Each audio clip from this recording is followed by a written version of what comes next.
I'll be using the book of Enoch and the book of Jubilees out of the Apocrypha, and also be going to the King James to Leviticus chapter 23. Zion, bear with me. This is going to be pretty lengthy.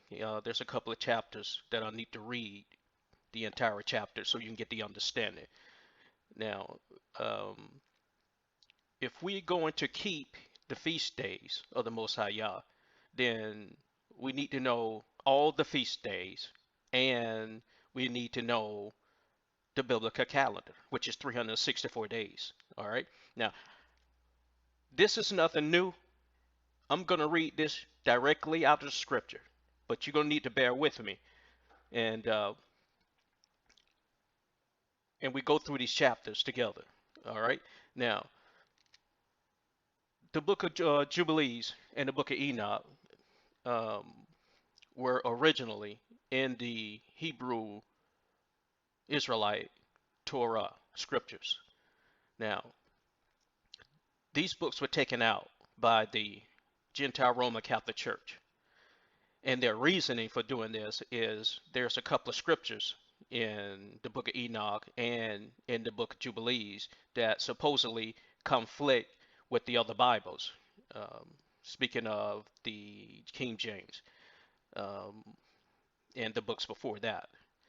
Now, the scriptures that I read that supposedly conflict with the other Bible, they don't seems to me to be conflicting. What I see is the Gentile nations not having understanding of Torah.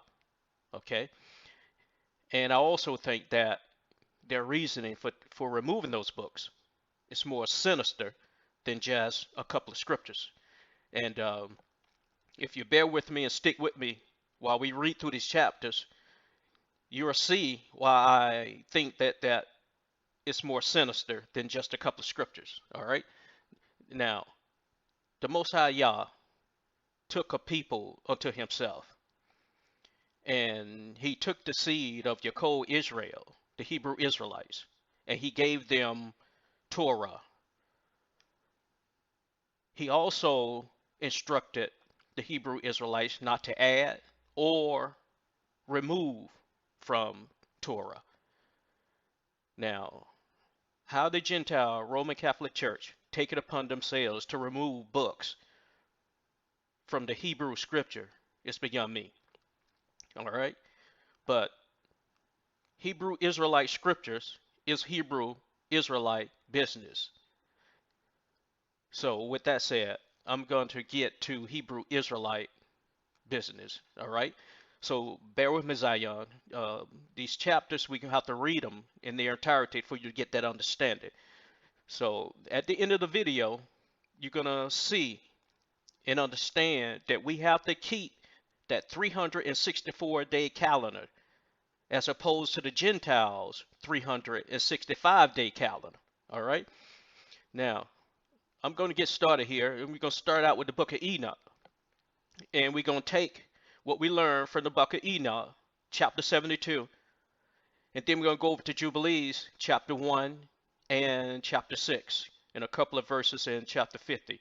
And we're going to take that and we're going to apply it to a chart that I made up and to this calendar which you see up in front of you right now. All right, but bear with me, stick with me, just be patient.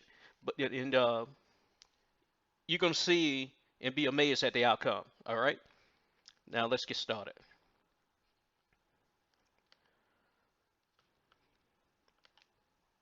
Book of Enoch, chapter 72, and it states, the book of the itinerary of the luminaries of heaven, the position of each and every one in respect to their ranks, in respect to their authorities, and in respect to their seasons, each one according to their names and their places of origin, and according to their months, which Uriel, the Kodesh Melech, who was with me, and who also is their guide, showed me just as he showed me all their treaties and the nature of the years of the world unto eternity, till the new creation which abides forever is created. Verse 2. This is the first commandment of the luminaries. Okay, so the luminaries have commandments also. All right. The sun is a luminary whose egress, which is coming out, is an opening of heaven which is located in the direction of the east, and whose ingress, which is going in, is another opening of heaven located in the west. I saw 6 openings through which the sun rises and 6 openings through which it sets. The moon also rises and sets through the same openings, and they are guided by the stars. Together with those whom they lead, they are 6 in the east and 6 in the west heaven, all of them arranged one after another in a constant order. There are many windows, both to the left and to the right of these openings. Verse 4. First, there goes out the great light, whose name is the sun. Its roundness is like the roundness of the sky, and it is totally filled with light and heat. Okay, so now the sun is the great light, whose name is the sun. Okay, and it's got a roundness like the roundness of the sky. Verse 5. The chariot on which it ascends is driven by the blowing wind. The sun sets in the sky in the west and returns by northeast in order to go to the east. It is guided so that it shall reach the eastern gate and shine in the face of the sky. Okay, so now it says the sun sets in the west and returns by the northeast in order to go to the east. All right, so if I'm facing the east, and north would be to my left, south would be to my right, and west would be behind you. So the sun comes up in the east, sets in the west, which will be behind me, and then it takes a northeast turn, which would be to my left, to go to the east and to shine in the face of the sky in the eastern gate. All right. It says, verse 6. In this manner, it rises in the first month through the major gate. It proceeds through this gate, which is the fourth among those 6 openings, which are located in the direction of the east. Okay, so in the first month, the sun rises through the major gate, which is the 4th gate of those 6. All right. So we know at the beginning of the year, the sun rises in the 4th gate, the major gate. Verse 7 says, by this 4th gate through which the sun rises during the first month, there are 12 open windows from which a flame flows when they are open at the appropriate time. Okay, sounds like a little bit of heat coming out that time of year. Okay, verse 8. When the sun rises in the east in the sky, it goes out through this 4th gate for 30 mornings and descends faithfully through the 4th gate in the western sky. Verse 9. During those 30 days, the day daily becomes longer and the night nightly shorter for 30 days. On that day, the 30th day, the day is longer than the night by 1/9. So the day turns out to be exactly 10 parts and the night to be 8 parts. Okay, now, if I examine this Zion, the sun rises in that 4th gate in the beginning of the year. Its rising sets for 30 days. All right. Now, on the 30th day, the day becomes longer by 1/9. The night gets shorter by 1/9. So if the day is going to be 10 parts and the night 8 parts, so that math I got back in school tells me that we started out with a 9 parts day, 9 parts night. Okay, equal day, equal night. All right. Now I made up a chart, Zion.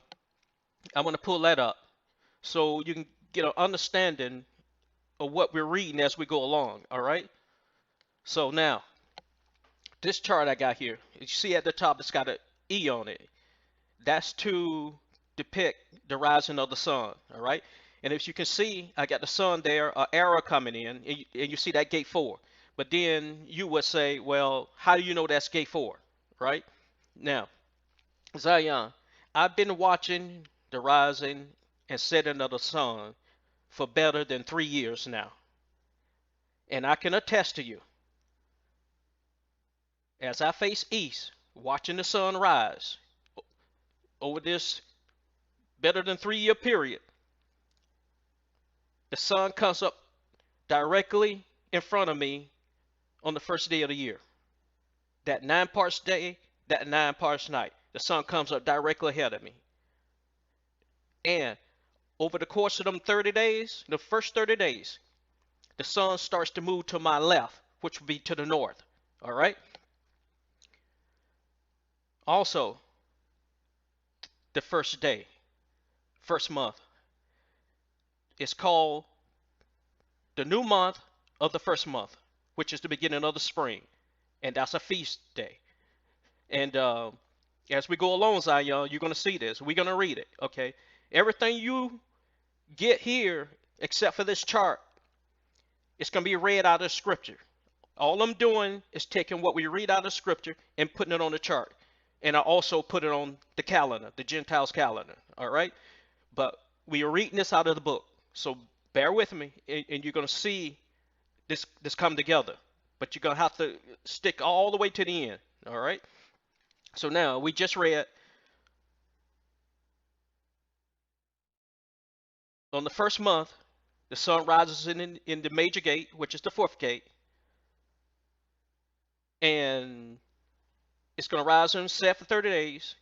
And at the end of the 30 days, you're going to have 10 parts day, 8 parts a night. And the sun is going to set in the western sky. All right? Let's go back to the script.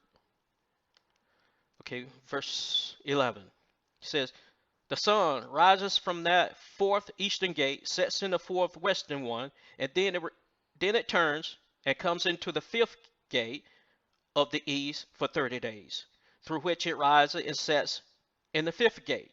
All right? Verse 12. It says, at that time, the day further becomes longer and becomes 11 parts, and the night shortens and becomes 7 parts on account of the sun. Okay, now let's go back to that chart, Zion. Now, okay, says that after 30 days, sun sets in the west. Okay, they've got my arrow there. You see the W for west, and then it takes that left turn, which heading towards the north, which be northeast and going back around to the east. All right. Then it says it comes into that 5th gate. Okay, there we go. We got the 5th gate there. And as I explained earlier, Zion, I've been watching the rise and the setting of the sun in the east, and this is how I know that first month was gate 4, because now the sun moves to your left. All right, it's going over to that 5th gate. All right, and this is the second month of the year, Zion. Okay, and then we read the sun rises and sets for 30 days, and on that 30th day, the day becomes 11 parts, and the night shortens to 7 parts. Okay, to script. Verse 13. It then returns to the east and comes into the 6th gate, rising and setting through that 6th gate for 31 days. So now the sun is going to rise and set for 31 days, Zion. Okay, according to the principle of the gate. 14. On that day, the day becomes longer than the night still further. So the day becomes 12 parts, and the night shortens and becomes 6 parts. Verse 15 says, then the sun is raised in such a way that its duration shortens and night occurs. The sun returns to the east and enters the 6th gate, rising and setting through it for 30 days. So now, the sun's going to set in the west in that 5th gate, comes into the 6th gate. It's going to rise and set for 31 days this time. All right? And then say after the end of 31 days, the day is going to get a little longer. Now, the day is going to go to 12 parts, and the night shortens to 6 parts. All right. And then it says after 31 days that the sun is going to shorten. And then it's going to set sitting in the western gate, comes back into the sixth gate again. All right. So now let's go examine that. Okay, we still in that fifth gate. Sun sets on that 30th day. Okay, it's got the arrow setting, heading northeast, back to the east. Then it comes into that sixth gate. Okay, this is the third month of the year, Zion. Okay, the sun's going to rise and set for 31 days. All right, and after the 31 days, you're going to have 12 parts day, 6 parts nights. And at this point in Zion, if you're facing east and you was actually watching the rising of the sun, you will see the sun had moved to its furthest point to your left, which would be north. And on that 31st day, that's the longest day of the year, Zion, shortest night. All right? And also, that will be the last day of the spring months on that 31st day. And that will give us 91 days, 13 weeks for that time period. Beginning of the spring to the end of the spring. All right? 91 days, 13 weeks. Okay, so back to the script. Okay, now, verse 16, it says, when the 30 days, well, let's go back. Let's go back. Because the sun sets in the west on that 31st day, take that northeast turn, comes back into the sixth gate again, right? And it's going to rise and set for 30 days this time. And this, Zion, is the new month of the fourth month, okay? The beginning of the summer. We're starting another season here. Like I said, Zion, when we get over to the book of Jubilees, you're going to understand all of this, all right? And this is a feast day, all right? It says, after 30 days, right? The days are 11 parts, and the night 7 parts. So now, the sun is getting ready to start coming back, Zion. The day starts to shrink, and the night is starting to grow, okay? Let's go back to the script here. Verse 16. When 30 days are completed, the days decrease exactly by 1 part and becomes 11 parts, and the night 7 parts. 17.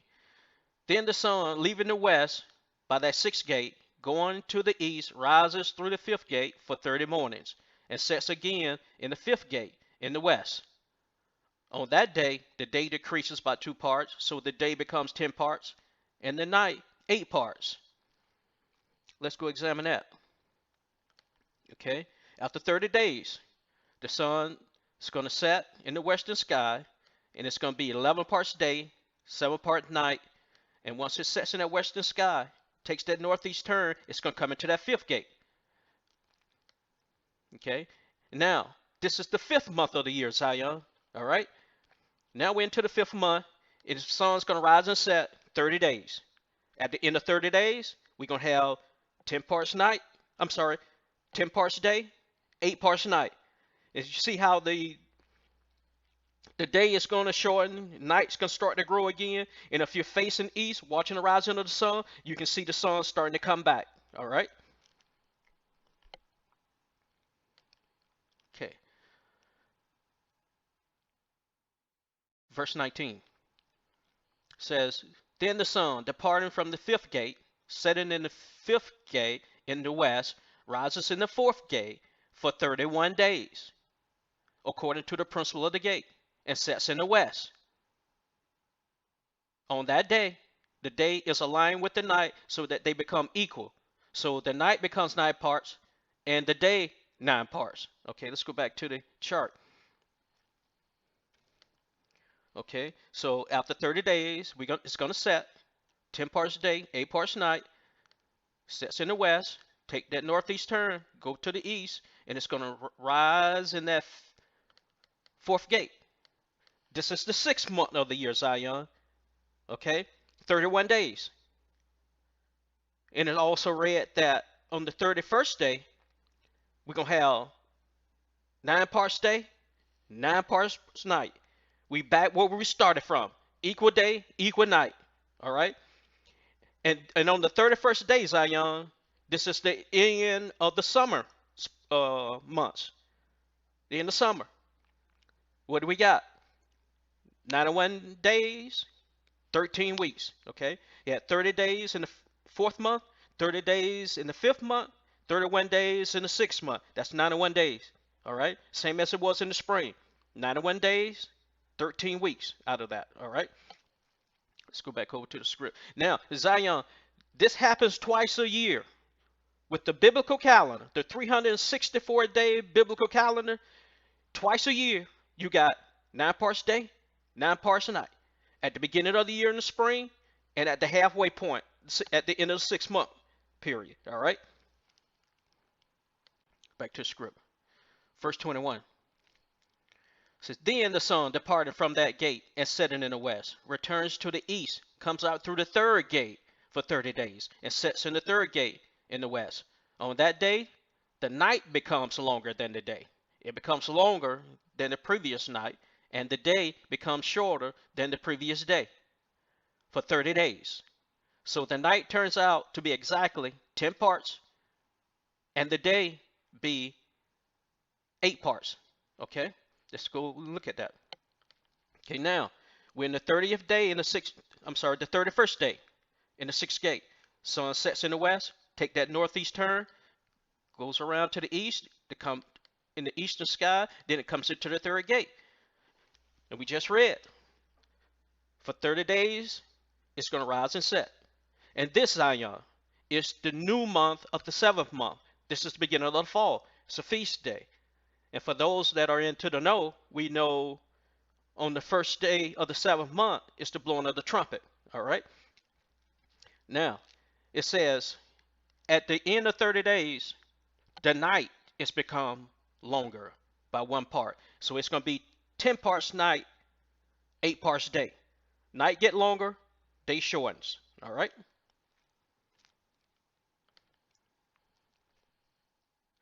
Verse 23 says, then the sun departed from that 3rd gate in the west and returned to the east, comes out through the 2nd gate in the east for 30 days, and in the same manner it sets through the 2nd gate in the western sky. On that day the night becomes 11 parts, and the day 7 parts. Okay, let's go look at that. After 30 days, sun sets in the western sky at 10 parts night, 8 parts day. Okay, sets in the west, take that northeast turn, goes around, comes into the 2nd gate in the east, and this, Zion, starts the 8th month of the year. Sun rises and sets, 30 days, and on that 30th day, we got 11 parts night, 7 parts day. Now, if you was watching the sun rise in the east, Zion, you'll see the sun will be moving slowly over to your right, which will be to your south. You will actually see this. And this is what I observed over the last 3+ years, observing the sun and reading the scripture. This is what I'm seeing. All right? To the script. Verse 24 says, on that day, on the 30th day, 2nd gate, the night becomes 11 parts and the day 7 parts. The sun departed on that day from the 2nd gate, setting in the west in the 2nd gate, returns to the east and rises in the 1st gate for 31 days and sets on that day in the western sky.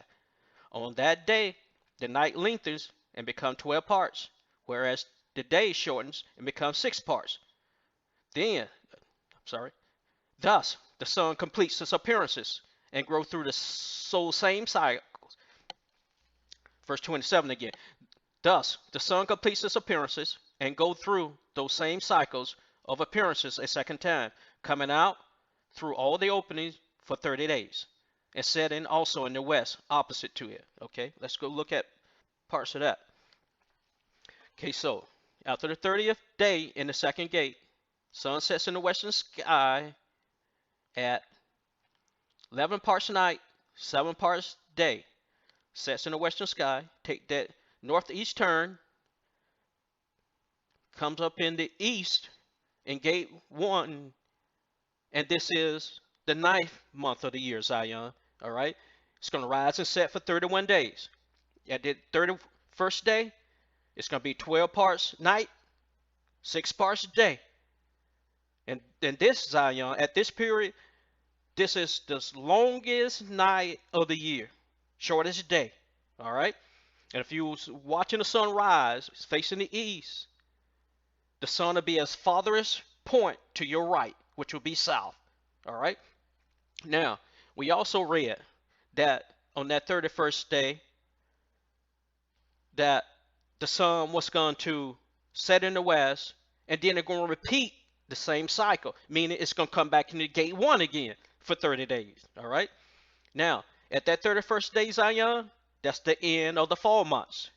All right? 91 days, 13 weeks. All right? Just as in the spring and the summer. 91 days, 13 weeks. Okay? Let's go back to the script.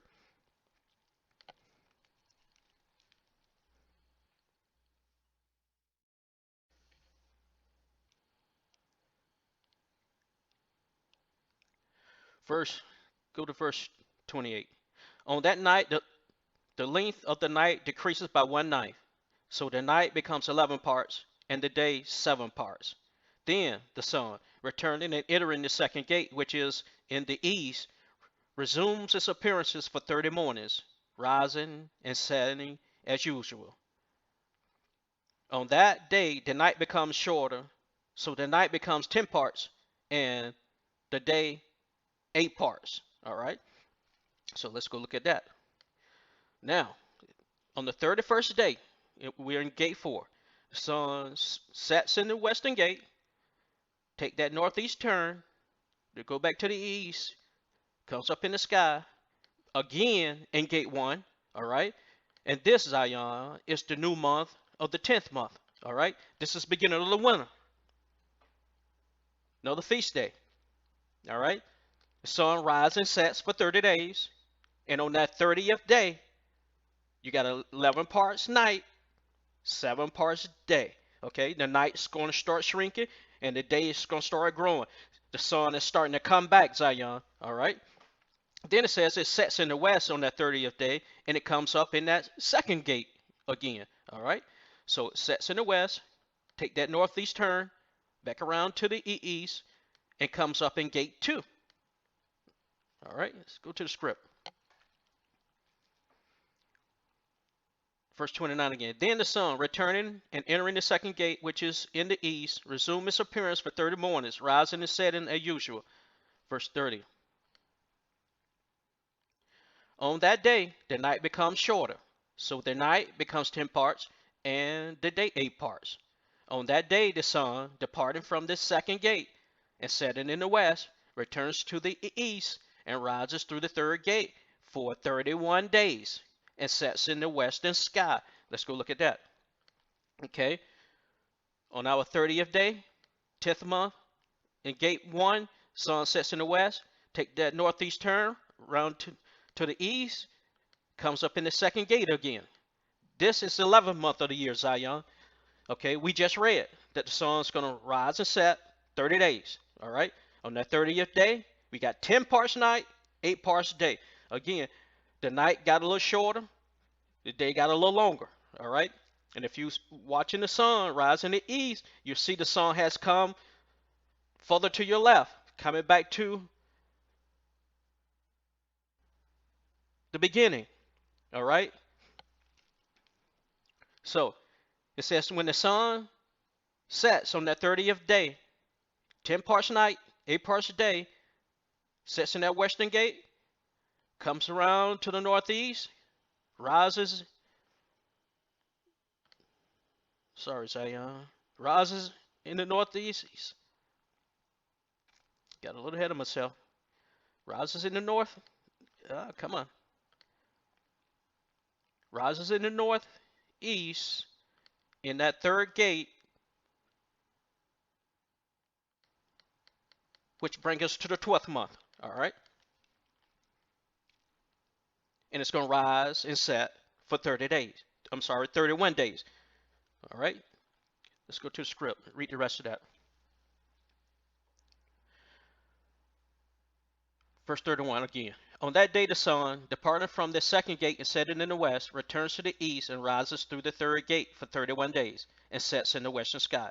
On that day the night shortens and becomes 9 parts, and the day 9 parts. Then the night becomes equal with the day, and the days of the year add up to exactly 364 days. All right, Zion? We're back, right back where we started. Right back. 9 parts day, 9 parts night. 12th month. On that 31st day, sun sets on that 31st day, 364 days. And then we start in gate 4 again, beginning of the spring. You see that, Zion? It has nothing to do with the crescent moon. It's a 364-day calendar. And this is what our feast days are based on. But you're going to see a little more. We're going to get a little more, all right? 364 days. And then it starts all over again. Back to the script. Verse 33. The lengths of the day and the night, as well as the shortness of the day and the night, are determined by the course of the circuit of the sun. You get that, Zion? And distinguished by it. The circuit becomes longer or shorter day by day and night by night, respectively. Thus, this is the order for the course of the movement and the settlement of the sun, that great luminary which is called the sun, for the duration of the years of the universe. You hear that? For the duration of the years of the universe in respect to its going in and coming out. It is that very luminary which manifests itself in its appearance, as Yahweh has commanded that it shall come out and go in this manner.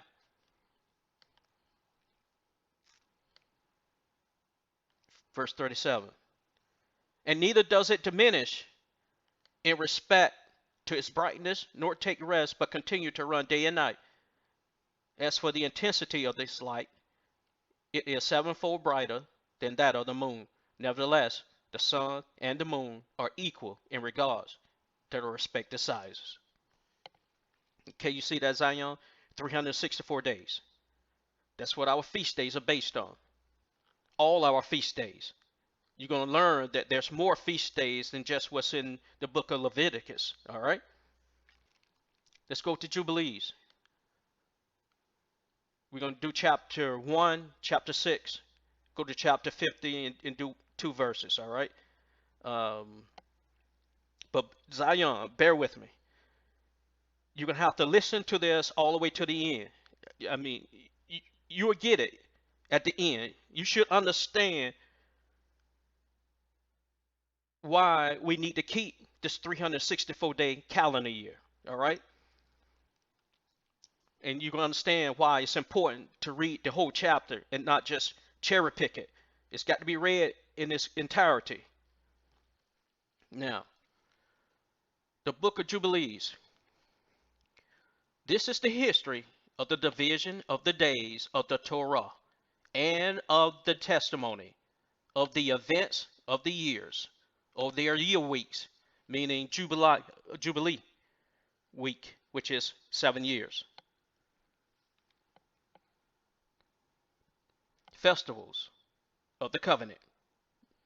Got that, Zion? Festivals of the covenant, of their Shabbats, of their Jubilees throughout all the years of the world. As Yahweh spoke to Moshe on Mount Sinai, when he went up to receive the tables of the Torah and of the commandment, according to the voice of Yahweh, as he said to him, go up to the top of the mountain. Jubilee chapter 1.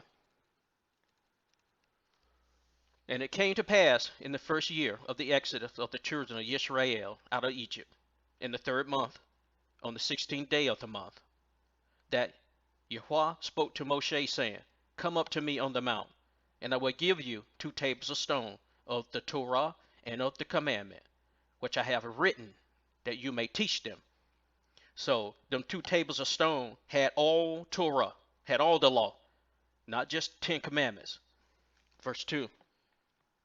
And Moshe went up into the mount of Yahweh, and the splendor of Yahweh abode on Mount Sinai, and a cloud overshadowed it 6 days. And he called to Moshe on the 7th day out of the midst of the cloud. And the appearance of the splendor of Yahweh was like a flaming fire on the top of the mount. And Moshe was on the mount 40 days and 40 nights. And Yahweh taught him the earlier and the latter history of the division of all the days of the Torah and of the testimony. And he said, Incline your heart to every word which I shall speak to you on this mount, and write them in a book, in order that their generations may see how I have not forsaken them for all the evil which they have wrought in transgressing the covenant which I established between me and you for their generations this day on Mount Sinai. Now, Zion, when it's speaking of their generations, this is being spoken of all of the Hebrew Israelites that come out of the seed from those Hebrew Israelites that was there with Moshe. He's talking about all of them, even to us this very day. All right? And this is the book we're reading from right now. Verse 6. And thus it will come to pass, when all these things come upon them, that they will recognize that I am more righteous than they in all their judgments and in all their actions. And they will recognize that I have been truly with them. And do you write for yourself all these words which I declare unto you this day? For I know their rebellion and their stiff neck, before I bring them into the land of which I swore to their fathers, to Abraham, and to Yitzchak, and to Jacob, saying, Unto your seed will I give a land flowing with milk and honey. And they will eat and be satisfied, and they will turn to strange gods, to gods which cannot deliver them from aught of their tribulation. And this witness shall be heard for a witness against them, for they will forget all my commandments, even all that I command them, and they will walk after the Gentiles, after their uncleanness, and after their shame, and will serve their gods. And these will prove unto them an offense, and a tribulation, and an affliction, and a snare. And many will perish, and will be taken captive, and will fall into the hands of the enemy, because they have forsaken my ordinances, and my commandments, and the festivals of my covenant, and my Shabbats, and my Kodesh place, which I have hallowed for myself in their midst, and my tabernacle, and my sanctuary, which I have hallowed for myself in the midst of the land, that I should set my name upon it, and that it should dwell there. Verse 11. And they will make to themselves high places and groves and graven images, and they will worship each his own graven image, so as to go astray. And they will sacrifice their children to demons, and to all the works of the error of their hearts. And I will send witnesses unto them, that I may witness against them, but they will not hear. And will slay the witnesses also, and they will persecute those who seek Torah. And they will abrogate and change everything so as to work evil before my eyes. And I will hide my face from them. And I will deliver them into the hands of the Gentiles for captivity, and for a prey, and for devouring. And I will remove them from the midst of the land, and I will scatter them amongst the Gentiles. Where are you at, Zion? I'm down here in Orlando, Florida. Verse 14. And they will forget all my Torah and all my commandments and all my judgments, and will go astray as to new months, okay, and Shabbats, and festivals, and jubilees, and ordinances. 15. And after this will they turn to me from amongst the Gentiles with all their heart and with all their soul and with all their strength, and I will gather them from amongst all the Gentiles, and they will seek me, so that I shall be found of them, when they seek me with all their heart and with all their soul. And I will disclose to them abounding shalom with righteousness, and I will remove them the plant of uprightness with all my heart and with all my soul, and they shall be for a blessing, not for a curse, and they shall be the head and not the tail.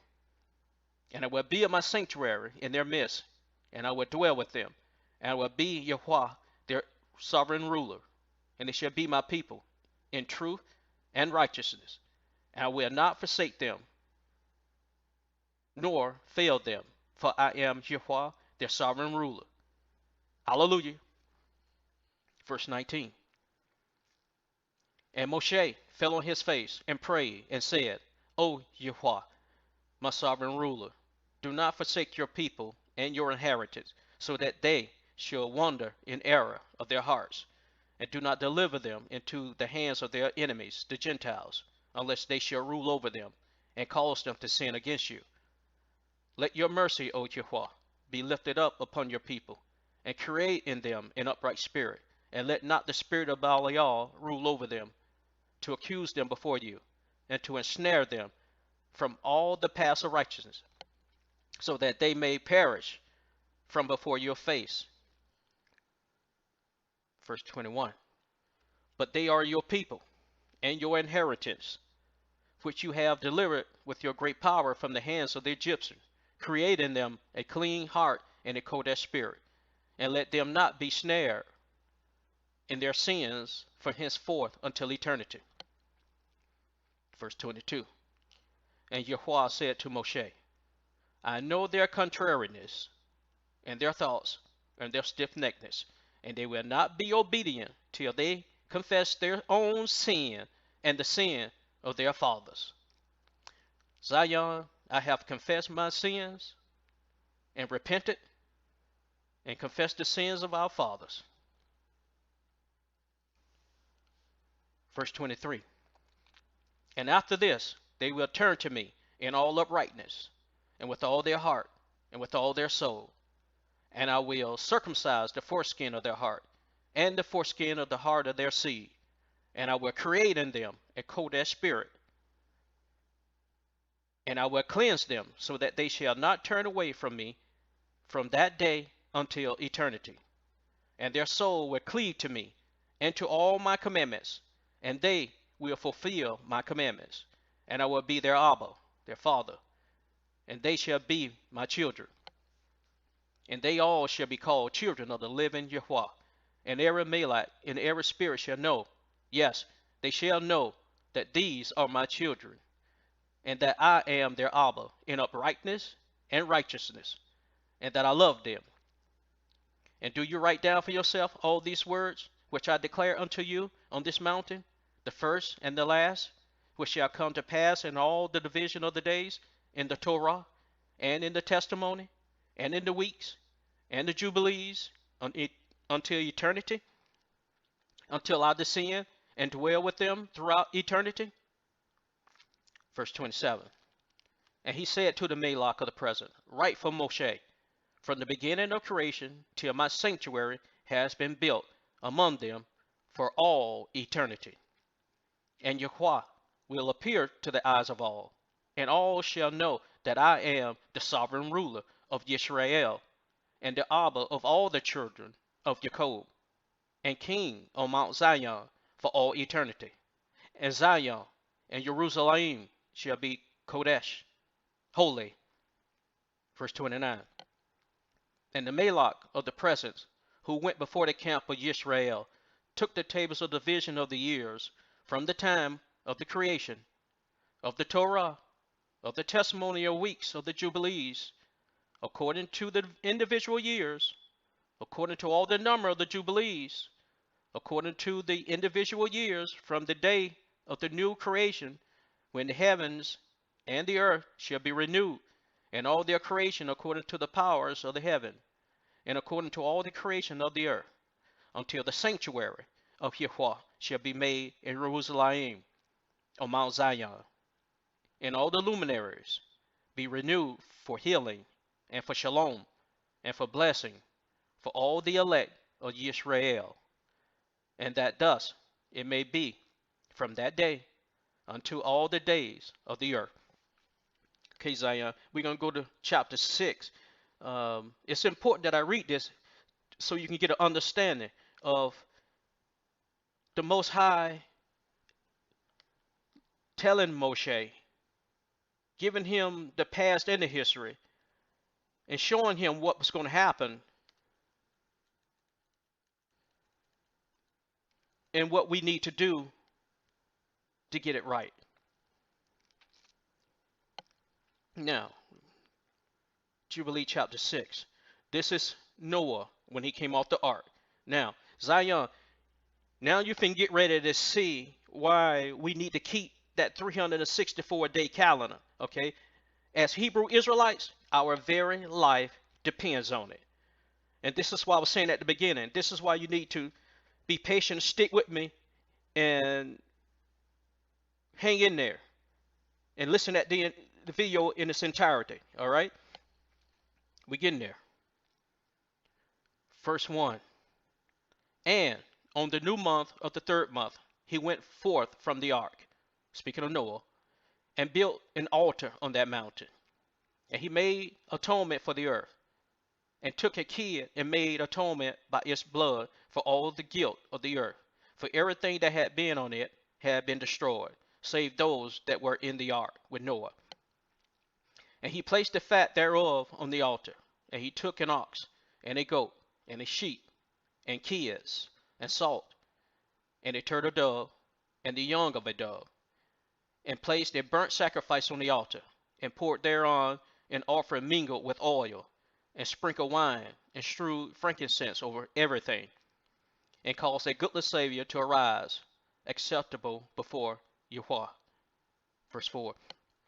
And Yahweh smelt the goodless Savior, and he made a covenant with him, that there should not be any more a flood to destroy the earth, that all the days of the earth, seed time and harvest, should never cease, cold and heat, and summer and winter, and day and night should not change their order, nor cease forever. And you increase you, and multiply upon the earth, and become many upon it, and be a blessing upon it. The fear of you and the dread of you I will inspire in everything that is on earth and in the sea. And, behold, I have given unto you all beasts, and all winged things, and everything that moves on the earth, and the fish in the waters, and all things for food, as the green herbs. I have given you all things to eat. So Noah could eat anything. Everything was still clean, pure at that point. Verse 7. But flesh, with the life thereof, with the blood, you shall not eat. For the life of all flesh is in the blood, unless your blood of your lives be required. At the hand of every man, at the hand of every beast, will I require the blood of man. Whoso sheds man's blood, by man shall his blood be shed. For in the image of Yahweh made he man, and you increase you, and multiply on the earth.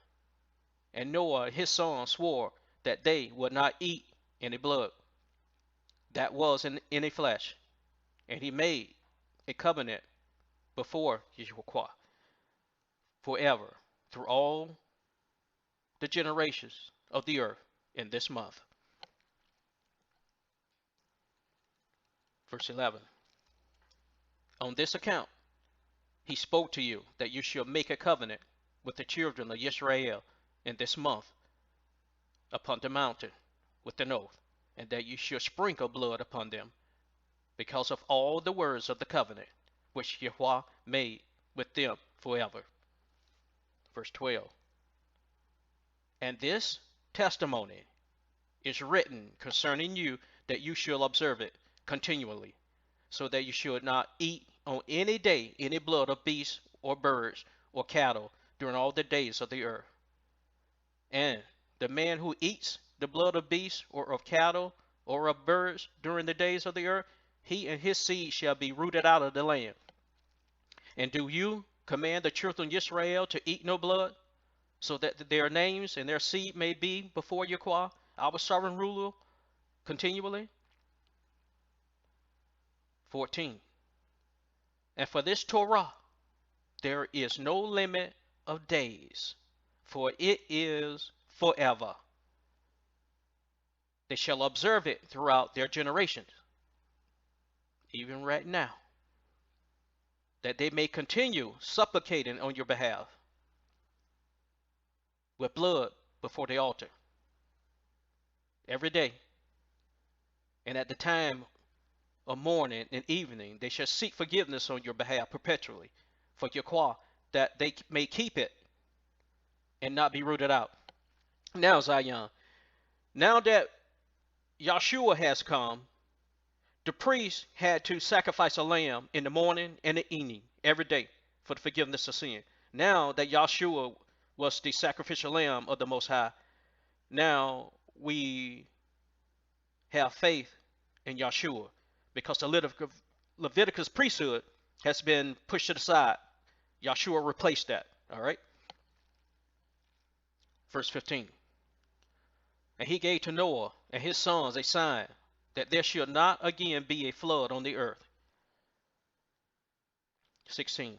And he set his bow in the cloud for a sign of the eternal covenant, that there shall not again be a flood on the earth to destroy it all the days of the earth. For this reason it is ordained and written on the heavenly tablets, that they shall celebrate the Feast of Weeks in this month once a year, to renew the covenant every year. Third month every year, Zion. Verse 18.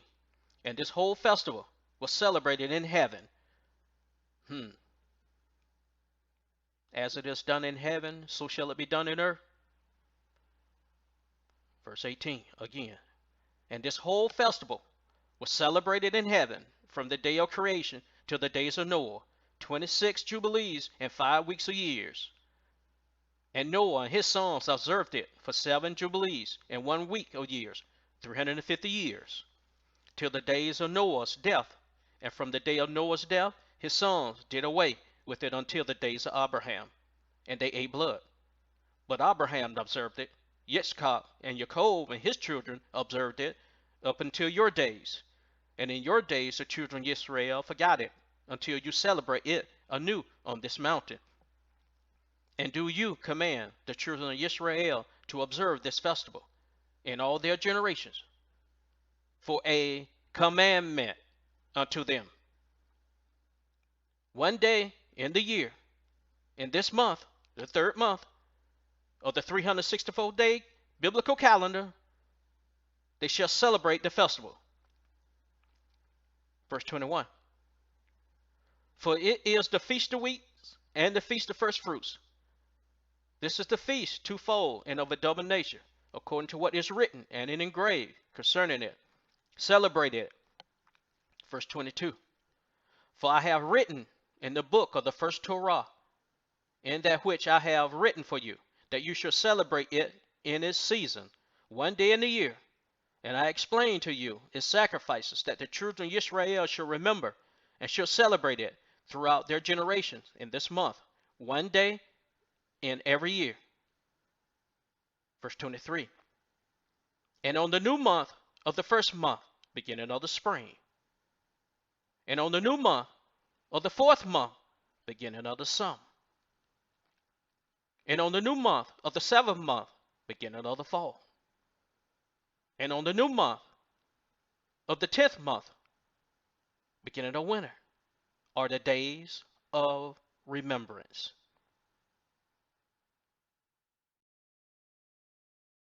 Starting to see it, Zion? And the days of the seasons in their four division of the years. That's what we just read. These are written and ordained as a testimony forever.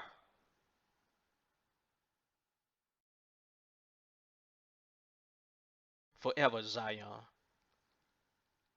Verse 24. And Noah ordained them for himself as feasts for the generations forever, so that they have become thereby a memorial unto him. And on the new month of the first month, he was bidden to make for himself an ark. And on that day, the earth became dry, and he opened the ark and saw the earth. Now, this verse 25, Zion, this is speaking of two different time periods, okay? On the new month of the first month, he was bidden to make an ark for himself, okay? Now, this was before the flood. In the second part of that verse, and on that day, the earth became dry, and he opened the ark. This is after the flood, all right? So that's two different time periods. Verse 26. And on the new month of the fourth month, the mouths of the depths of the abyss beneath were closed. And on the new month of the seventh month, all the mouths of the abysses of the earth were opened, and the waters began to descend into them. And on the new month of the 10th month, the tops of the mountains were seen, and Noah was glad. And on this account he ordained them for himself as feasts, for a memorial forever. And thus are they ordained. You see it? I didn't write it. It's in the script. It's in the script. I didn't write it. And these books were a part of the original Torah.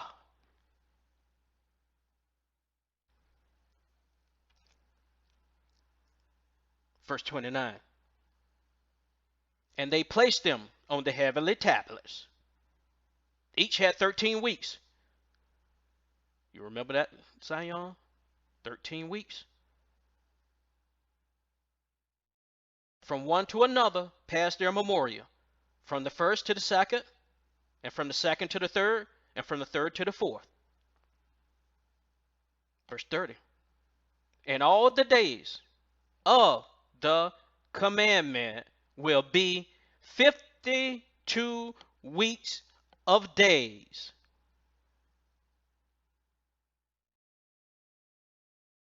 The days of the commandment will be 52 weeks of days, Zion.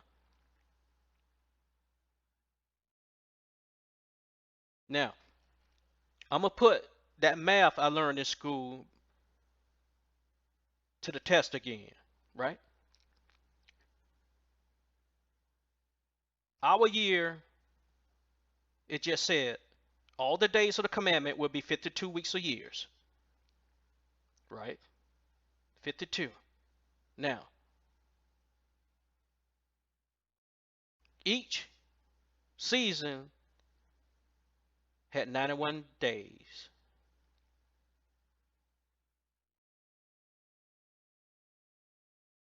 Okay.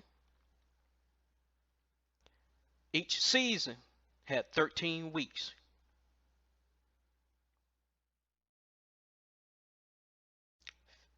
"52 weeks, 7 days in a week. 7 times 52. All right. 7 times 2 is 14. Write down the 4, carry that 1.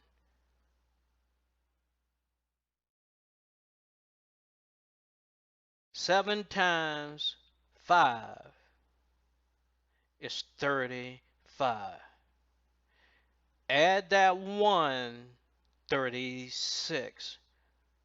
364 days.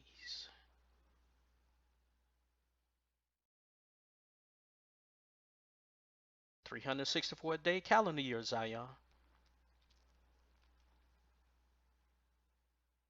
Verse 31. And there is no neglecting this commandment for a single year or from year to year. Zion, 364-day calendar is a commandment. Keep the Sabbath day. It's a commandment.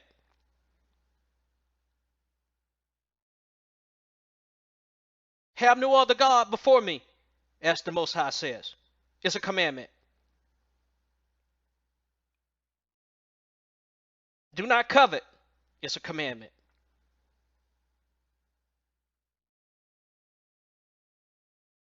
And there is no neglecting this commandment for a year, for a single year, or from year to year.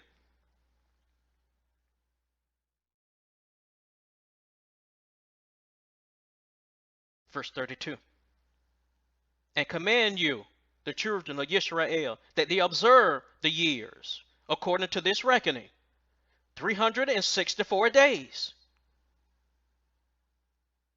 And these will constitute a complete year. And they will not disturb its time from its days and from its feasts, for everything will fall out in them according to their testimony. It's all perfect with the 364-day calendar year. It's perfect. And they will not leave out any day nor disturb any feast. It's going to come out perfect.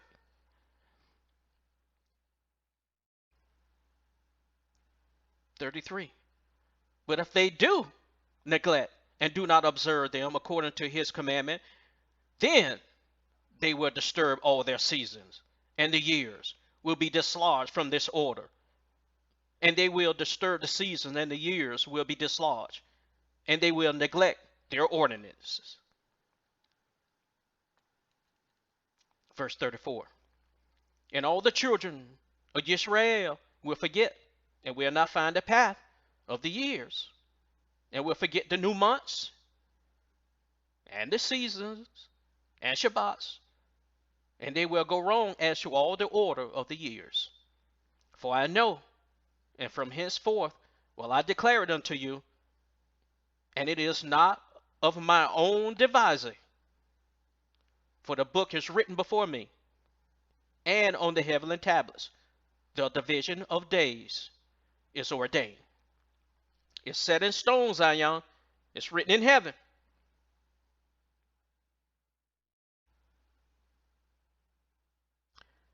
Unless they forget the feast of the covenant and walk according to the feast of the Gentiles after their error and after their ignorance.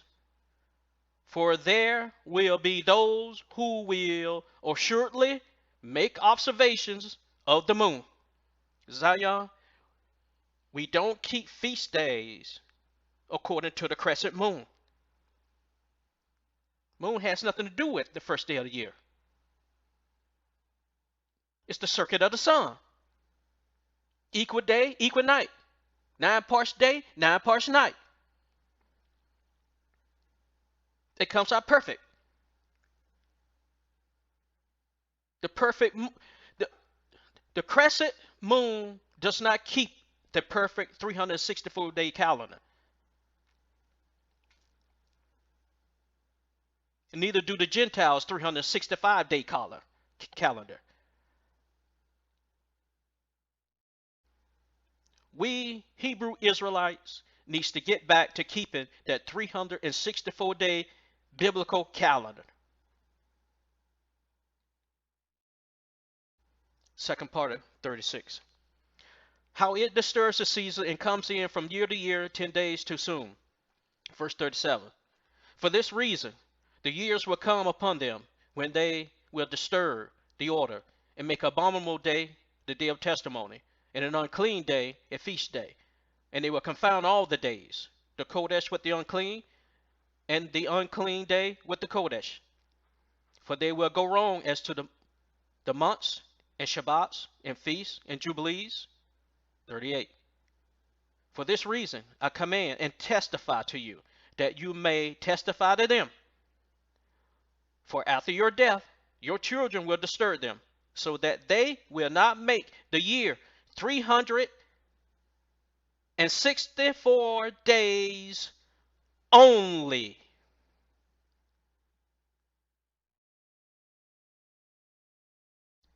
"364 days only, Zion. And for this reason, they will go wrong as to the new months, and seasons, and Shabbats, and festivals, And they will eat all kinds of blood with all kinds of flesh. Now, let me go to chapter 50 in Jubilees real quick, Zion. Let's read them 2 verses. I need to set something up with these verses, all right? And then we'll go to the Gentile calendar, all right? And we'll take everything we learned from the book of Enoch and from the book of Jubilees, and we'll apply it to the Gentile calendar, and you'll see how that works, all right? Jubilees chapter 50, verse 12. And every man who does any work thereon, or goes a journey, or tills his farm, whether in his house or any other place, and whoever lights a fire, or rides on any beast, or travels by ship on the sea, and whoever strikes or kills anything, or slaughters a beast, or a bird, or whoever catches an animal, or a bird, or a fish, or whoever fasts or makes war on the Shabbats. The man who does any of these things on the Shabbat shall die, so that the children of Israel shall observe the Shabbats according to the commandments regarding the Shabbats of the land, as it is written in the tablets, which he gave into my hands, that I shall write out for you the laws of the seasons, and the seasons according to the division of their days. Herewith, years 2021 through year 2026. And as I scroll in here, you're going to see some handwriting on the calendars. That's where I took and written in the 364-day biblical days that I obtained from reading the book of Enoch and the book of Jubilees. As you will observe here, is that the first day of the year is always going to start on the 5th day of the week, which is Thursday, and the 364th day is always going to be on the 4th day, which is Wednesday. And like I said earlier in the beginning, how I determined the first day of the year is that watching the circuit of the sun as it coming back around to the same day of the year. And also I used the book of Genesis as well, and when the Most High created the sun, the moon, and the stars. And if we go to Genesis chapter 1, starting at verse 14, it reads, and Elohim said, let there be light in the firmament of the heavens to divide the day from the night, and let them be for signs, and for seasons, and for days, and years. And let them be for lights in the firmament of the heaven to give light upon the earth. And it was so. And Elohim made 2 great lights, the greater light to rule the day, the sun, and the lesser light to rule the night, speaking of the moon, which would be called Yeriach in the Hebrew tongue. He made the stars also, and Elohim set them in the firmament of the heaven to give light upon the earth, and to rule over the day and over the night, and to divide the light from the darkness. And Elohim saw that it was good. And there was evening, and there was morning, the 4th day. Now, this creation was done on the 4th day. So if it was created on the 4th day, there's no place for the full circuit of it, because that's the day it was created on. So at the end of the 4th day starts the 5th day, and that in turn starts the full cycle on the 5th day, which would be on what's being called Thursday. And that's also my confirmation that the first day of the year is going to be on the 5th day of the year. Okay, and also watching the circuit of the sun coming back around to that same spot on sundown after the 364th day. All right, so that's where I get that from. Now, also, I want to bring something to your attention. Now, there is a consensus that there is 7 days in a week, right? The Most High rested on the seventh day. There are 7 days in a week. Now, the Gentile world also tells us that there's a 52-week year. 52 weeks. If you only have 7 days, and then they tell you it's 52 weeks of days. And we also got that from the book of Jubilees, 52 weeks of the year. All right, now 7 times 52 comes out to what? 7 times 2 is 14. Carry the 1. 7 times 5 is 35. Add the 1, 36, 364. So,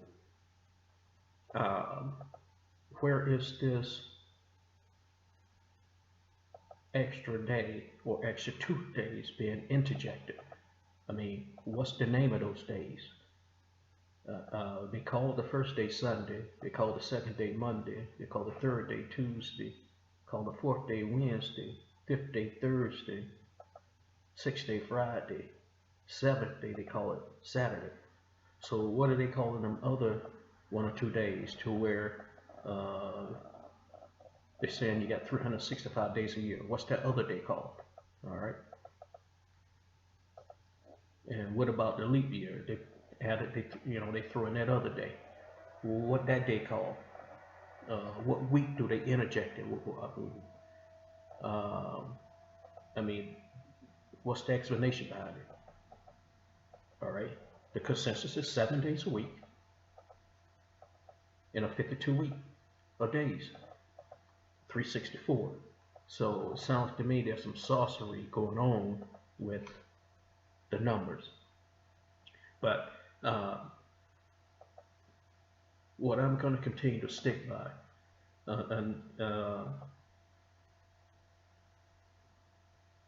to the best of what I believe and what I've seen, is the circuit of the sun, 364 days. Okay, and I'm going to go through real quick and show you the 364 day laid out on top of the Gregorian calendar to show you that it comes back around to the same day every year.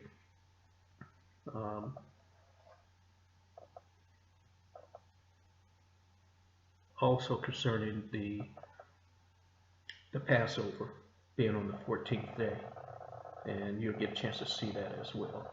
Okay, so first day of the year, 2021, March. I have that on the 18th. Okay, March 18th, 2021. I have that as the beginning of the year. Now, if we go back to that chart, that sun chart, we can see that the first month, okay, first month, we see that it has 30 days in it. Okay, so we go back to this calendar. So we know from March 18th and 30 days take us over to April 16th. Okay, and then April 17th starts the second month. All right, and we know the second month has what? Second month, it has 30 days. Okay,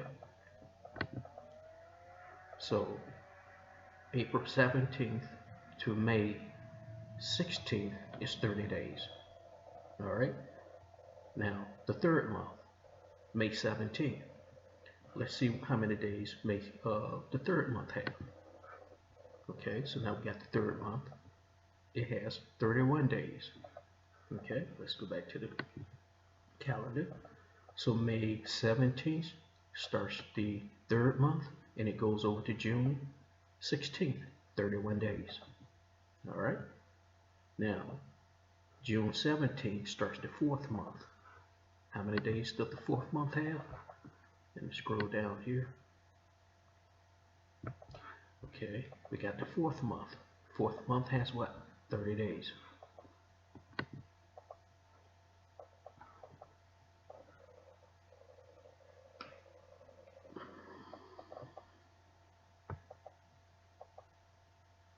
Fourth month, June 17th, 30 days, July 16th. All right, July 17th starts the fifth month. That'll take us, let's see, fifth month. How many days fifth month has? Fifth month. Fifth month has what? 30 days.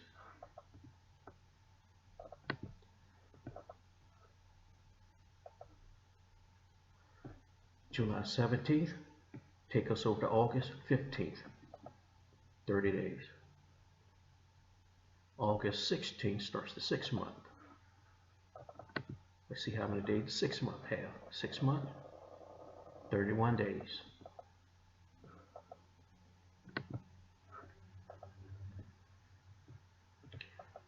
So that August 16th takes us over to 17th. I'm sorry, takes us over to September 15th, 31 days. Okay? September 16th starts the seventh month. Seventh month has what? Scroll down again.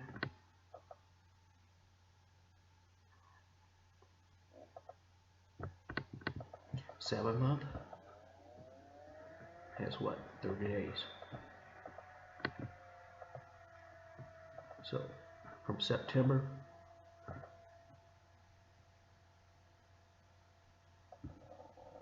16th, let me scroll this up, to October 15th, 30 days. October 16th starts the eighth month. And we know the eighth month has what? 30 days. So from October 17th, I'm sorry, October the 16th to November 14th, 30 days. November 15th starts the ninth month. And we know the ninth month have what? 31 days. So November 15th to December 15th is what? 31 days. December 16th starts the 10th month. And we know the 10th month has what? Let's scroll down again. 10th month. 10th month has what? 30 days. So from December 16th, that ends the 2021 calendar. So we go to the 2022 calendar. To January 14th, 30 days. Okay? January 15th starts the 11th month. The 11th month, we know 11th month has what? 30 days. So January 15th to February 30th, I'm sorry, February the 13th is 30 days. Okay? February 14th starts the 12th month. And we know the 12th month have what? 12th month, 31 days. All right? So from February 14th to March 2022, March 16th, 31 days. That's the 364th day. That just completed the full cycle. Now, the 12th month and that 31st day, that completes the 364-day cycle, which puts us back over again into the first month of the year. At sundown, we got equal night, equal day. 9 parts night, 9 parts day. 364 days at sundown on the 364th day. And that puts us right back on the fifth day of the week, which is being called Thursday, first day of the year, which starts the spring. And it's being called the winter equinox. I'm sorry, spring equinox. Equal day, equal night. All right, and then the process it starts all over again. So we got the first day of the year, Thursday, March 17th, and we know it has 30 days in it. That takes us over to April 15th, 30 days. Okay, and the second month is April 16th. That takes us over to May, and we know it has 30 days in it. Takes us to May 15th, 30 days. May 16th starts the third month, and we know the third month has what? 31 days. That takes us over to June 15th, 31 days. June 16th starts the fourth month. We know the fourth month has what? 30 days. That gets us over to July 15th, 30 days. July 16th starts the fifth month. We know the fifth month has what? 30 days. That gets us over to August 14th, 30 days. August 15th starts the sixth month. We know the sixth month has 31 days. That gets us over to September 14th, 31 days. September 15th starts the seventh month. And we know the seventh month has what? 30 days. That gets us over to August 14th, 30 days. August 15th starts the eighth month. Eighth month has what? 30 days. So that gets us over to November 13th, 30 days. November 14th starts the ninth month. Okay. We know it has 30 days. That gets us over to it has 31 days. And that gets us over to December 14th, 31 days. December 15th starts the 10th month, and we know it has 30 days. So December 15th, we ran out of days in the 2022 calendar. We go to the 2023 calendar.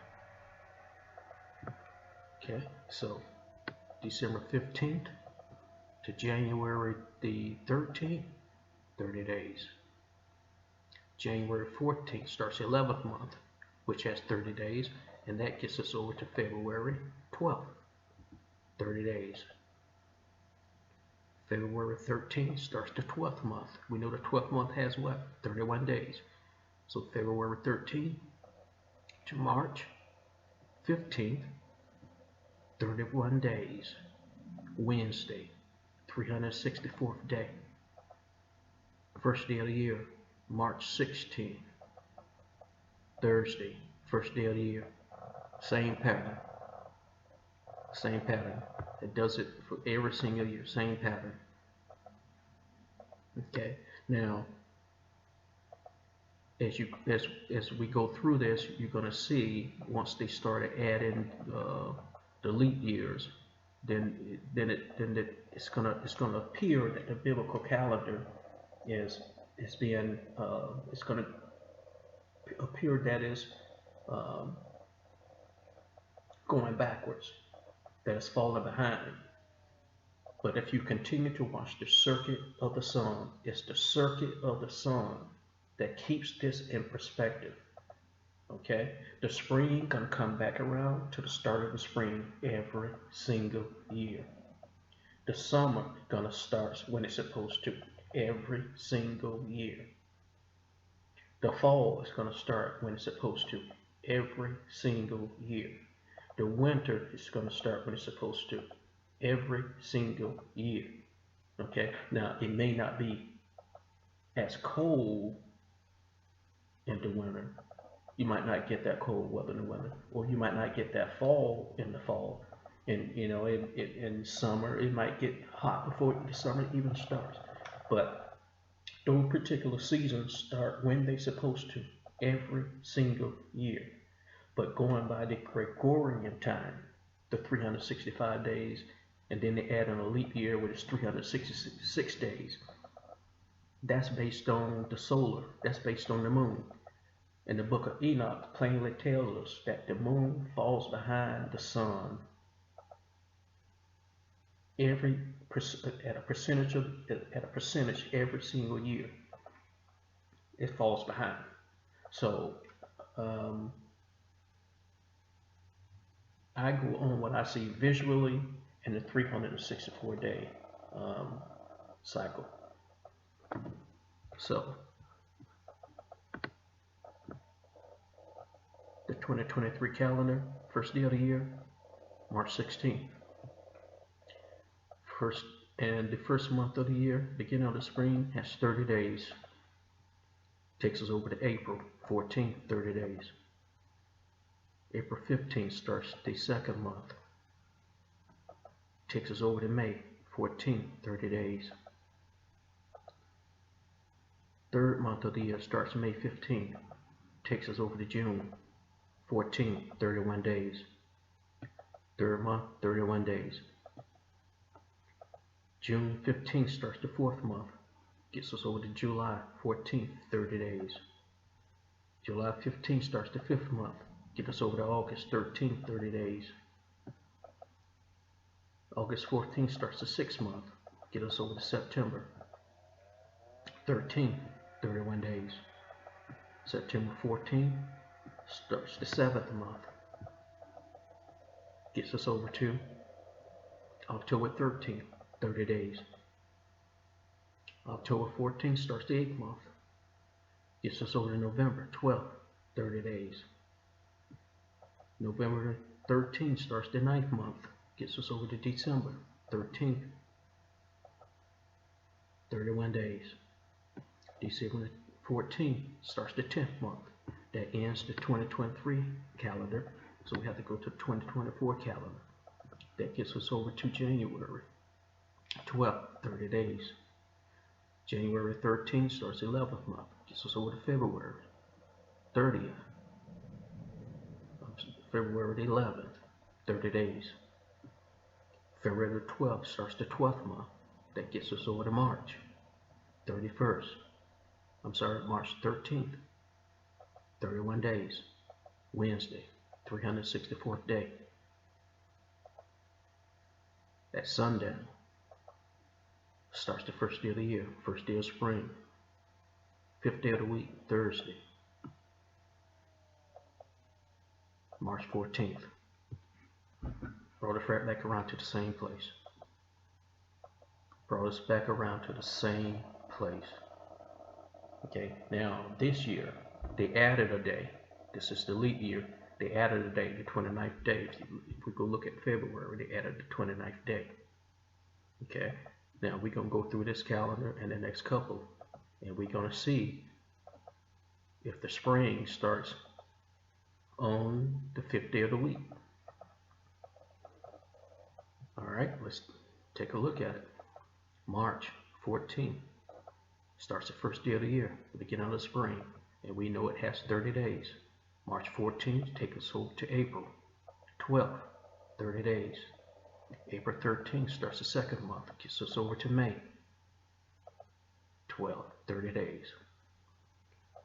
May 13th starts the third month, gets us over to June 12th, 31 days.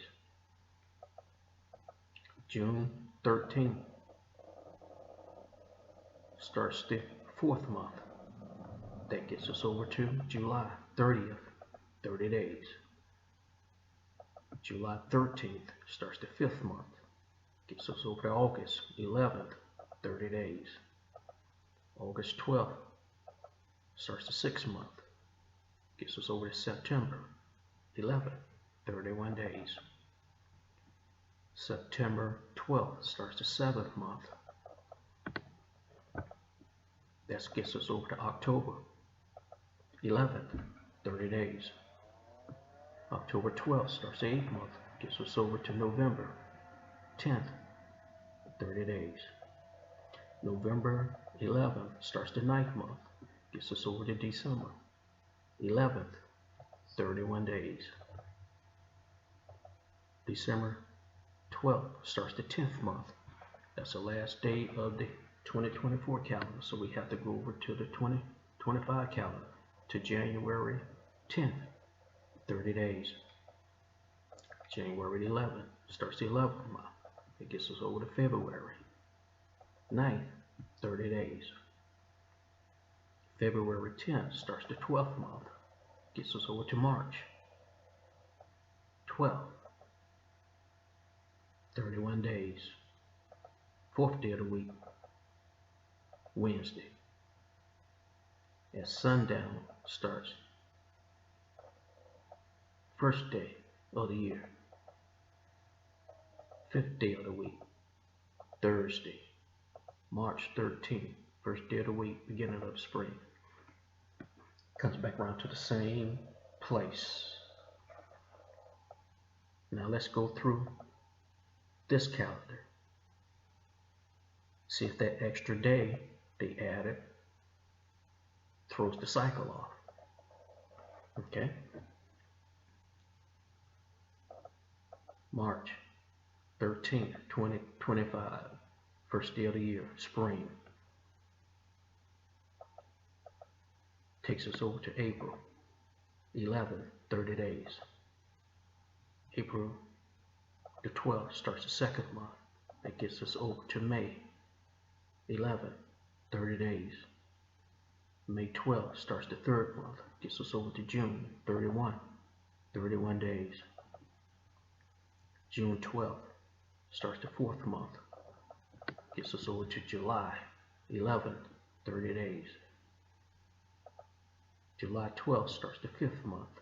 Gets us over to August 10th, 30 days.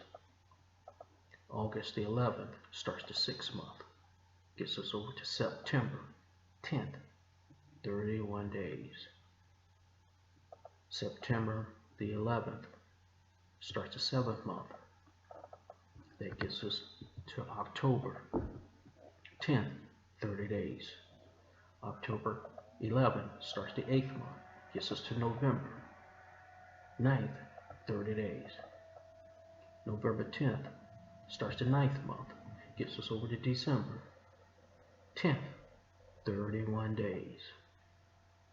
December the 11th starts the 10th month, and that's the last day of the 2025 calendar, so you have to go to the 26th calendar. That gets us over to January the 9th, 30 days. January 10th starts the 11th month. That gets us over to February 8th, 30 days. February the 9th starts the 12th month. Gets us over to March 11th, 31 days. Fourth day of the week, Wednesday. 364th day of the year. At sundown starts the fifth day of the week, Thursday. First day of the year, beginning of spring. Right back to the same place again.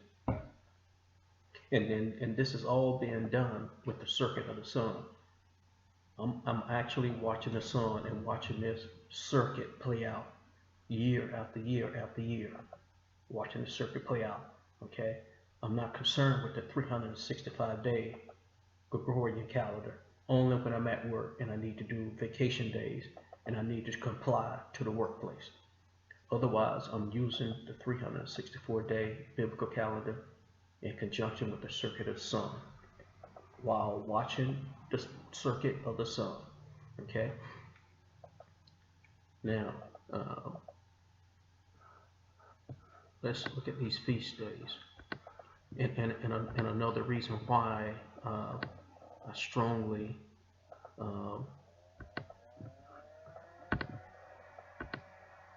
believe this, because I want to show you something in the scripture. Okay, as far as the feast days.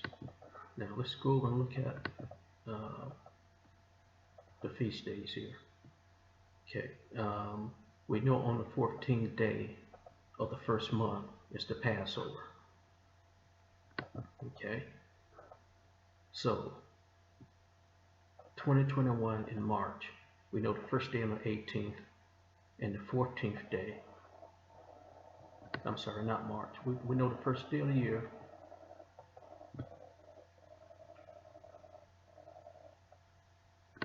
First day of the year. It's on the 18th of March. Okay. And then we see we have the 14th day, which is Passover. All right. Which would be on the March 31st. Okay. Now, that is the day that the Messiah was crucified. He was a sacrificial lamb. And we're supposed to keep that day, at least to recognize it. Now, the Messiah wasn't crucified on the 4th day of the week this year, and the 3rd day of the week, Tuesday, last year, and the 2nd day of the week, Monday, the year before that, and the 1st day of the week, Sunday, the year before that, and the 7th day of the week going backwards, the year before that. He was crucified on the 4th day of the week every year. And a matter of fact, going to the law, they wouldn't crucify him on the Sabbath day. But using this Gregorian calendar, they would have us to believe that Passover is on the Sabbath day, which is impossible according to the law. And if we go back and we read the scripture and what's been called the New Testament, you'll see that when he was crucified, they had to get him down off the cross because of the high feast day that was coming up, which would have been the first day of unleavened bread. So when he was hung on the cross at 12 noon and hung there until like 3 in the afternoon when he gave up the ghost, they had to get him down off that cross because what? A high holy day was coming in, which was the first day of unleavened bread. But going with this Gregorian calendar, they will have us to believe that Passover is on the Sabbath day, which is impossible. He was crucified in the middle of the week every single year. Okay? So, March 31st will be Passover. Okay? And then on the 15th starts the first day of unleavened bread. 1, 2, 3, 4, 5, 6, 7. 21st day will be the last day, which would be a holy convocation on April 7th and a holy convocation on April 1st. Okay.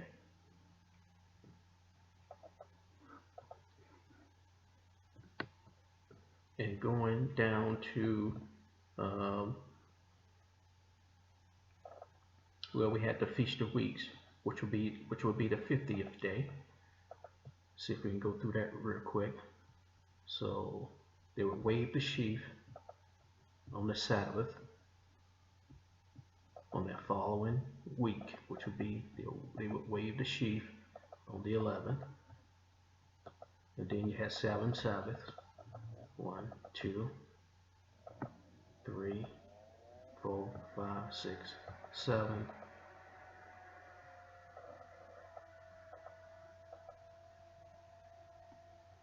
So, and 23rd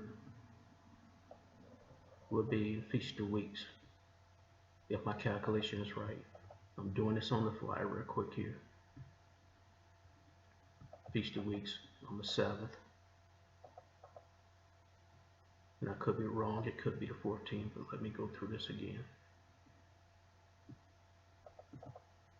You weigh the sheaf on the Sabbath, and then you would have 7 Sabbaths. 7 Sabbaths. 1, 2, 3, 4, 5, 6, 7. And on that 50th day would be the Feast of Weeks,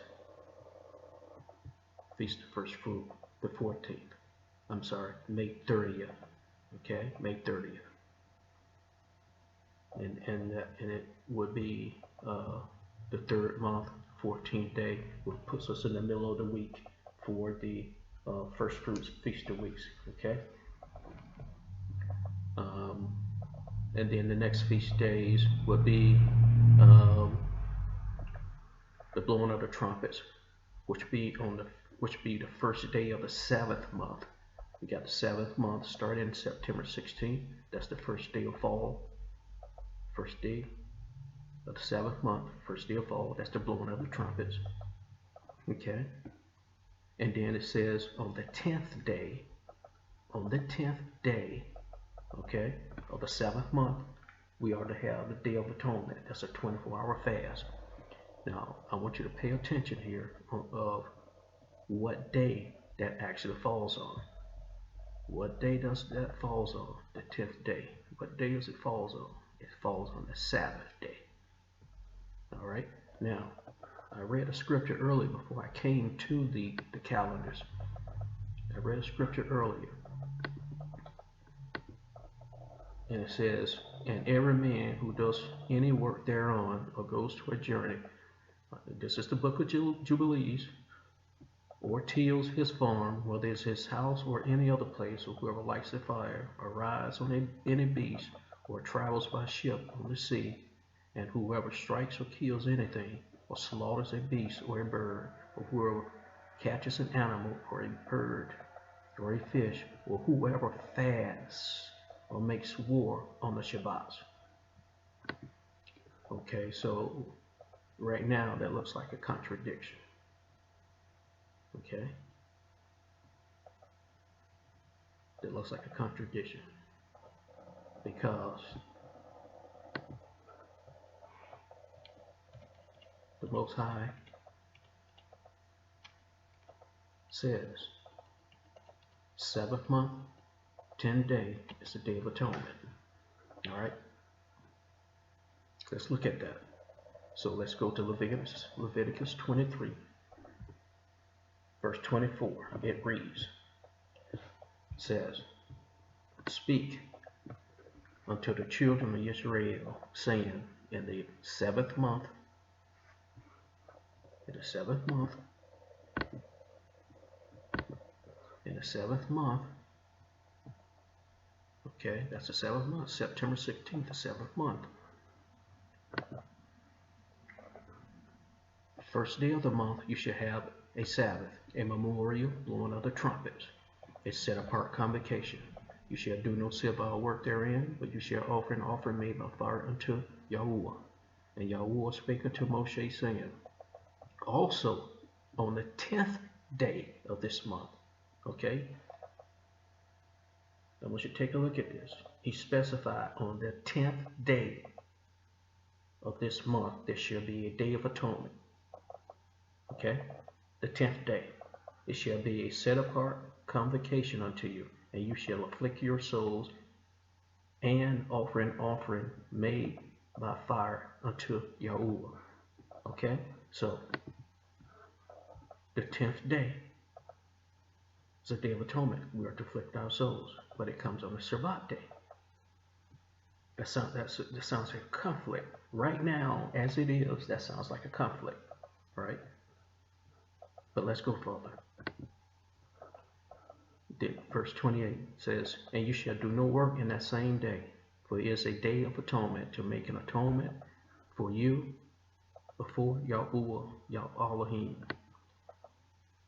For whatever soul it shall not afflict, for whatever soul shall not be afflicted in that same day, he shall be cut off from among his people. And whosoever soul it be that doeth any work in that same day, the same soul will I destroy from among his people.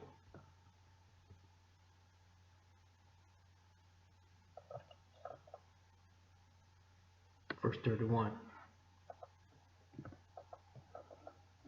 Ye shall do no manner of work. It shall be a salute forever throughout your generation and all your dwellings. It shall be unto you a Sabbath of rest, and ye shall afflict your souls. Okay? I'm going to stop right there. So it shall be unto you a Sabbath of rest, and you shall afflict your souls. Now, we got a colon there. So we have to stop there, and then we go to the next instructions. It says, and the 9th day of the month at evening. Okay? So now he's talking about another day. Right? The 9th day and the 10th day are 2 different days. He told you what to do with the 10th day. Now he says in the 9th day. Now, this verse had me confused until I studied the book of Enoch and the book of Jubilees. I couldn't understand this because I just clearly read to you what he wanted you to do on the 10th day. Now he's telling you something different on the 9th day. I could not understand this until I read them 2 books. And after I compiled the spreadsheets with the circuit of the sun,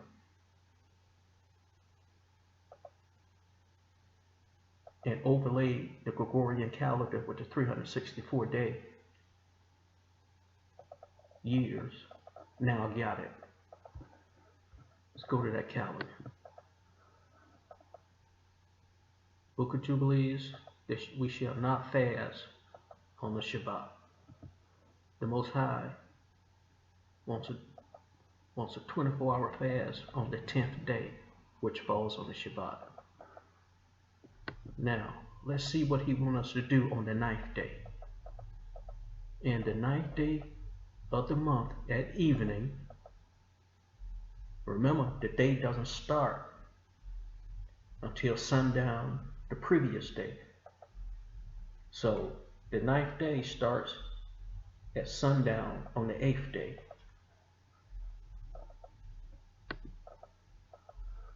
The 8th day is what? Thursday. So when the sun goes down on the 8th day, night sets in, which is evening.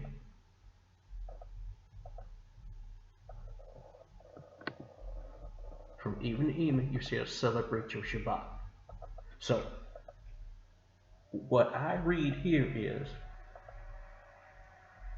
since being that I've just taken your Sabbath day of rest away from you and want you to afflict your souls on that 10th day, which would be on the Sabbath, on the 9th day, the day before, which would be what they call Friday,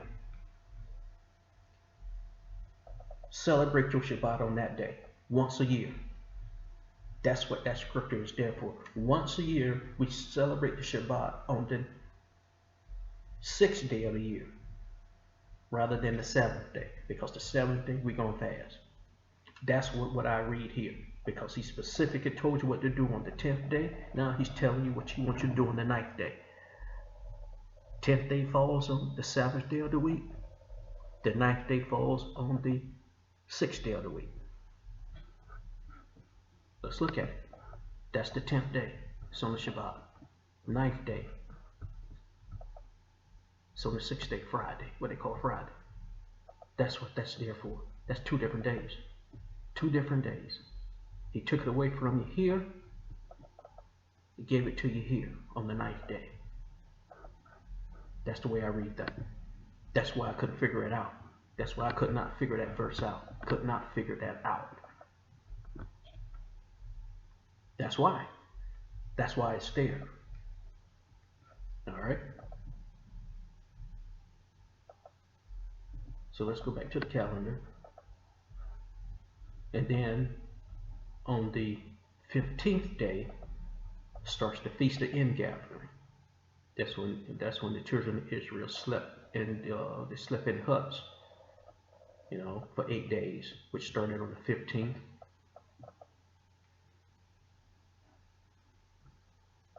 One, two, three, 4, 5, 6, 7, 8, and it ended on the 22nd, which would be October 7th at sundown. And those are the feast days. And reading the book of Jubilees tells us that the first day of the year, which is spring, is a feast day. Noah made those feast days unto himself, and the Most High carried it over. June 17th is the beginning of the summer. That was another feast day. September 16th, beginning of the fall, was another feast day. December 16th, beginning of winter, was another feast day. And I do recognize those days. I do set my vacation to where I take those days off every year. That's 4 days I take off every year. I do not work on those days. And I do follow the book of Jubilees with this. I do not work on those days. I do take them off, just like I take the Passover. I take off the days of unleavened bread. I take off for the blowing of the trumpets. I take off for Day of Atonement. And I do take off for the Feast of Ingathering. I do take off for those days. I don't work those days. And that's what I have. You know, again, there's only 7 days in a week. And they telling us it's 52 weeks in a year. 365 days. And that's what I go by. In conjunction with watching that circuit of the sun. Watching that sun facing east. Watching that sun rise. And as it makes its way to my left, towards the north, and then it comes back, and it gets back to me, starts to fall, and then it hits to my right, which is the south, and then it comes back. That's what I go by. So, you know, with that, I'll say shalom to the 12 tribes worldwide, and to the Gentile nations who have joined themselves unto the children of Israel.